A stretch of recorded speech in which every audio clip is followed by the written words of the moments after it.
çok Şimşek, devamlı oluyor. şimşek desen şimşek değil. Çok devamlı oluyor ya. Yani ama orası Hasbinallah demeyelim. ve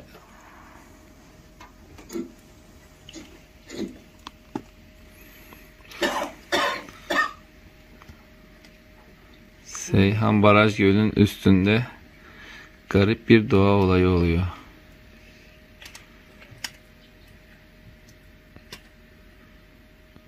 Acaba yani ama bir kere değil, iki kere değil yani. Ses de çıkmıyor yani. Gök gürültüsü de yok. Duymaz.